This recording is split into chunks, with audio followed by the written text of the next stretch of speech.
The sun rises over a land that seems older than time itself.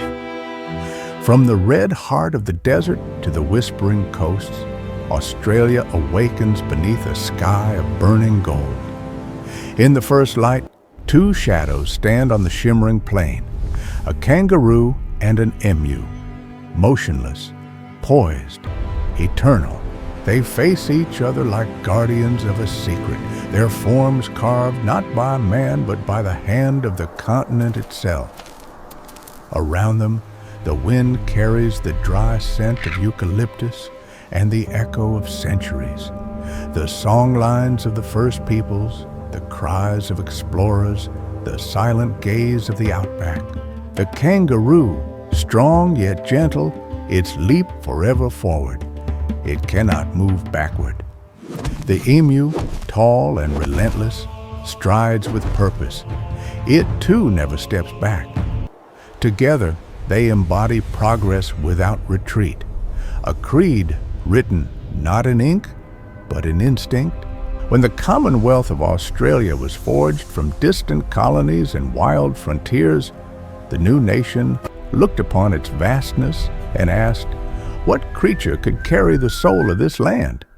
And so it chose these two, born of the desert and wind, to stand as its living heralds, supporting a shield that told the story of every state, every shore, every dream. Now, as the dawn spreads across the continent, their silhouettes blaze against the horizon. The kangaroo and the emu, bound forever in balance, guardians of a people who walk forward and never back. How did these two humble creatures of the wild come to hold the weight of an entire nation's destiny? In the year 1901, a continent awoke. 6 distant colonies, once separated by pride, distance, and the stubborn will of the frontier, gathered under one sky and declared, "We are one Commonwealth." The air was electric with creation. Across the vast island continent, from the coral edges of Queensland to the silent deserts of Western Australia, a new identity stirred, not British, not merely colonial, but Australian. Yet a nation, like a soul, cannot be born without a face. So the question rose, what could embody this boundless, sun-scorched land? What image could stand for its people, resilient, strange, unyielding, born of sea and sand, forest and fire? The answer, whispered first in jest and then with reverence, came from the wild itself, the kangaroo and the emu. Two creatures native to no other continent, both bound to the rhythm of forward motion. The kangaroo, a creature that leaps toward tomorrow. The emu, a bird that runs with the wind, never turning back. Together, they formed a truth older than politics. Progress is survival. In 1908, the first coat of arms of Australia was granted by King Edward VII, the Golden Shield. 6 states joined as one, held aloft by the kangaroo and the emu, crowned by the rising Southern Cross. But the young nation was restless. Its heart had not yet found its perfect shape. By 1912, under King George V, a second version emerged, brighter, prouder, encircled by the golden wattle, Australia's own flower, with the creatures standing not as ornaments, but as guardians. Artists debated, politicians petitioned, and poets watched in silence. When the new arms were unveiled, something stirred deep in the collective heart. The moment when the wilderness and the will of man finally shook hands. Here, at last, was the image of a nation that refused to retreat, that moved forward with grace and grit alike, a shield for the 6 states, a wreath for their unity, and two creatures of the land itself to bear it. Not lions, not eagles, but beings of motion, endurance, and earth. In the ceremony of its unveiling, the Governor General's voice trembled slightly as he read the proclamation. The crowd looked up, and in the shimmer of sunlight on gold, they saw not just a coat of arms. They saw Australia reflected in the eyes of its own creatures. From that day, the kangaroo and the emu ceased to be mere animals. They became faith carved in fur and feather. The emblem was barely a decade old when the world was set aflame. In 1914, the drums of war echoed across oceans, and the young Commonwealth, a nation still learning to speak in its own voice, was called to fight beneath a flag not fully its own. On distant shores, Gallipoli, the Somme, Tobruk, the kangaroo and emu marched not as symbols of pride, but as marks of sacrifice. Australian soldiers stitched them onto their uniforms, painted them on tanks, carved them into wooden crosses in the mud. Under foreign skies, they became something sacred, the quiet heartbeat of home. It was in those years of dust and death that the coat of arms gained its spirit. No longer a royal gift or heraldic formality, it became the memory of struggle. When the first Anzacs fell, their comrades whispered, "For the kangaroo and the emu, for the land that never steps back." After the wars, the emblem stood scarred but radiant. The golden wattle that framed it became the color of remembrance. The shield of 6 states, once political, now felt personal. Each star, each cross, a story of endurance. Yet the greatest transformation was not in shape, but in soul. As the empire faded, Australia turned inward, searching for a voice no longer borrowed from London, but grown from its own soil. The kangaroo and emu remained, but their meaning deepened. They were no longer subjects of the crown, but guardians of identity. They stood for reconciliation between past and present, between those who came from afar and those whose ancestors had walked this land for 60,000 years. By the mid-20th century, the emblem appeared everywhere, stamped on passports, embossed on coins, engraved upon government seals. But to the people, it was more than a mark of authority. It was a covenant. The kangaroo leaping forward was hope. The emu's steady stride was duty. And together, they carried the weight of a nation learning to walk its own path across history's endless plain. During the post-war boom, poets and painters reclaimed the emblem. They painted the creatures not in gold and heraldic pose, but in dust and light, as if to remind the world that progress is never polished. It is weathered, it is real. And when the 1960s brought the stirrings of independence and the first whispers of reconciliation, the old motto, "Advance Australia," took on new meaning. Not imperial progress, but human progress. Through the turmoil of politics and the growing voice of the First Nations, the emblem endured, like the land itself, both fractured and whole. Each generation reshaped it with their own dreams. Some saw tradition, some saw transformation, but all saw the mirror of themselves.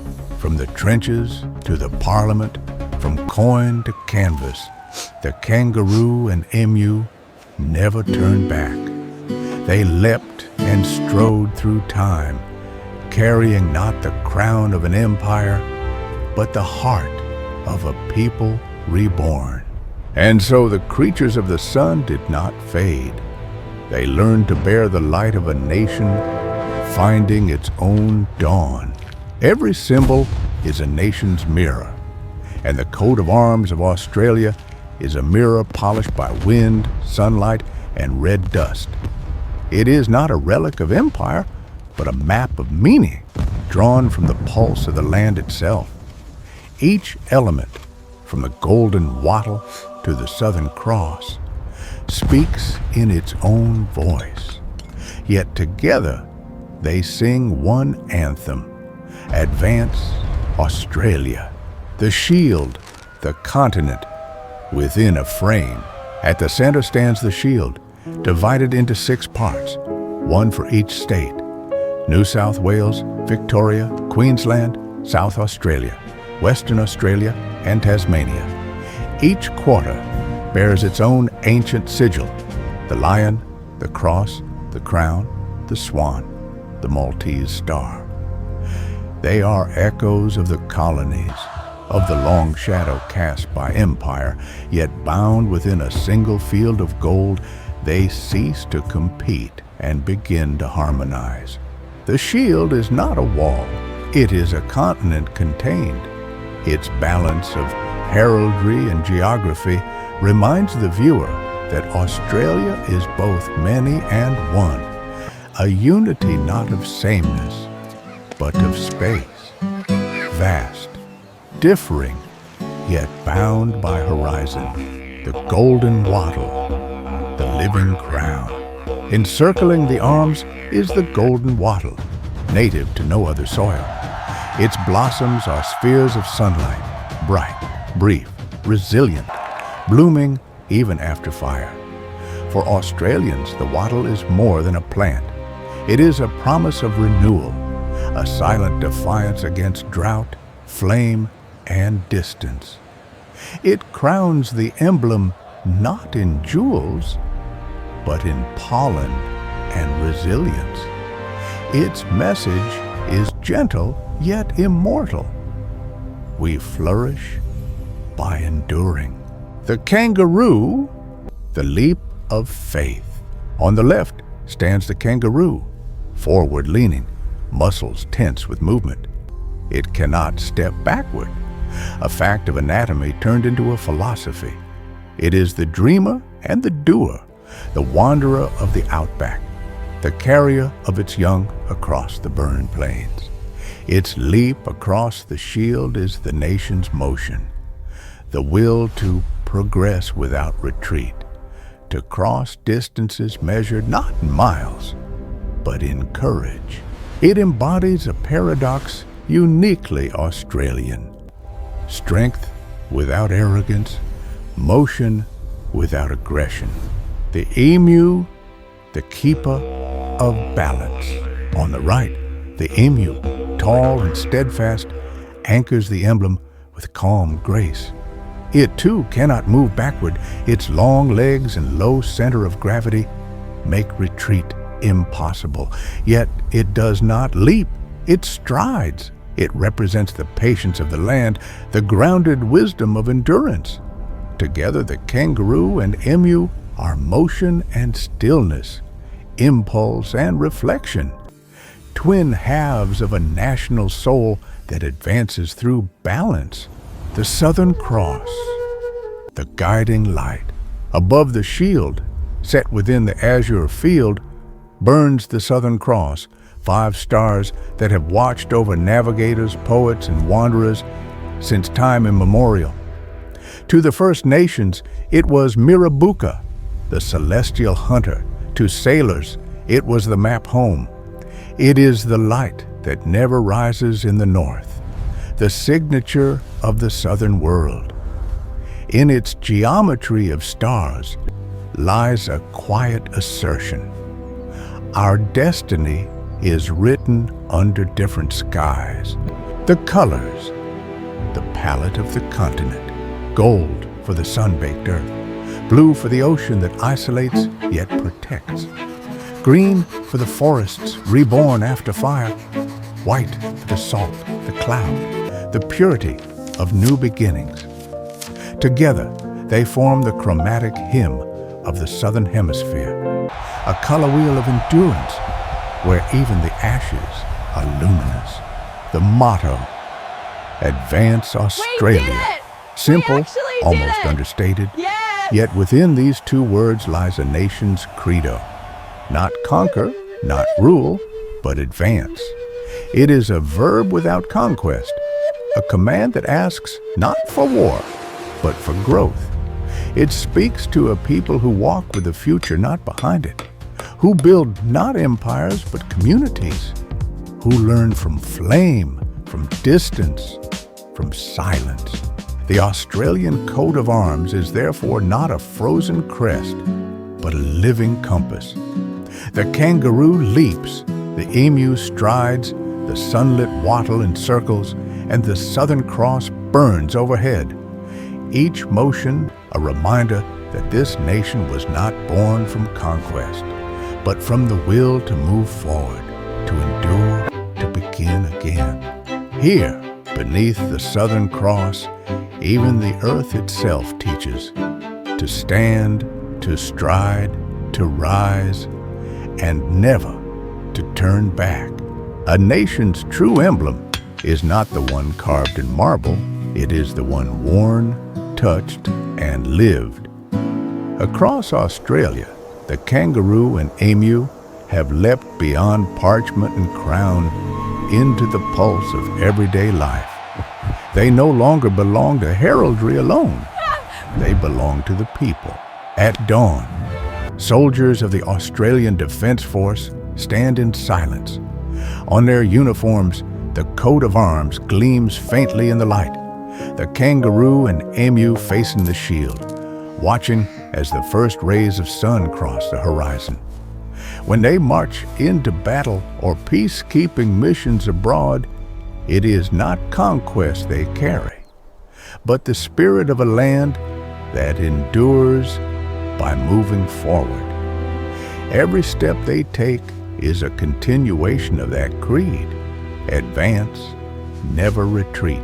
In schools, children trace the outlines of the coat of arms on paper, the kangaroo's curve, the emu's feathers, the 6 stars of the Southern Cross. They may not yet understand the symbol's depth, but they feel its rhythm. That identity is not received. It is lived, built, and passed on. Teachers remind them, this is who we are, creatures of courage, born of the sun. In sports, the emblem roars to life. On the green and gold jerseys of national teams, the kangaroo and emu stand proud, side by side. When the wallabies take the field, or the Matildas sing the anthem, millions of hearts rise as one, not under empire, not under crown, but under the simple promise of unity in motion. The roar of the crowd becomes the beating of the national heart. Walk through Sydney or Melbourne, and you'll see the emblem reborn in murals and Aboriginal art, painted in ochre, stone, and dream. In the red heart of the continent, elders tell stories where the kangaroo leaps through time, and the emu guards the stars. The national coat of arms, once European in form, has been claimed by the oldest living cultures on Earth, reshaped into a dialogue between ancient and modern, the coat of arms land is a and powerful city, symbol, spirit reflecting the values and and state. ingenuity On coin, we see across the the country. emblem glints as it passes from hand to hand. Farmers, miners, artists, immigrants, children, a silent circle of exchange that binds the continent together. It's the touch of continuity, the handshake of a people unseen but united. And in song, in poetry, in the hush before an AFL final, the emblem breathes. It is there when a mother hums waltzing Matilda, when the wind moves across the plains of the Nullarbor, when an old soldier salutes at dawn on Anzac Day whispering, "We never went back, we only went on." The kangaroo and the emu, once wild, untamed, now stand in the hearts of millions as symbols of belonging. They remind Australians that to live here is to balance movement and stillness, courage and compassion, solitude and kinship.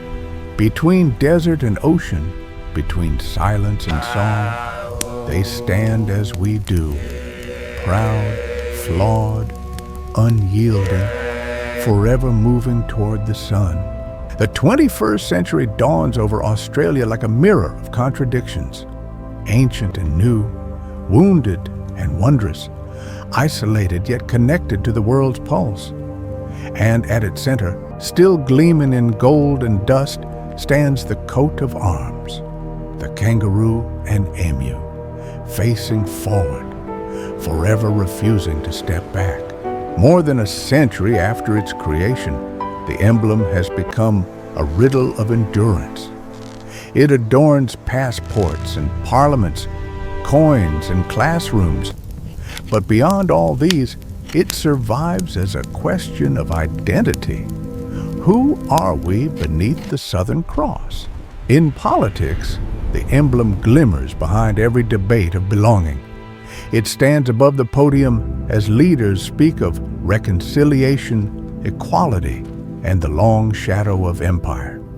The kangaroo and emu have become silent witnesses to change, their gazes fixed on the horizon as the nation learns to listen to the earth beneath, to the voices once unheard. In art and film, they have been reborn in countless forms. Modern painters render them in fragments of ochre and circuitry, as if the ancient dreamtime now hums in the digital age.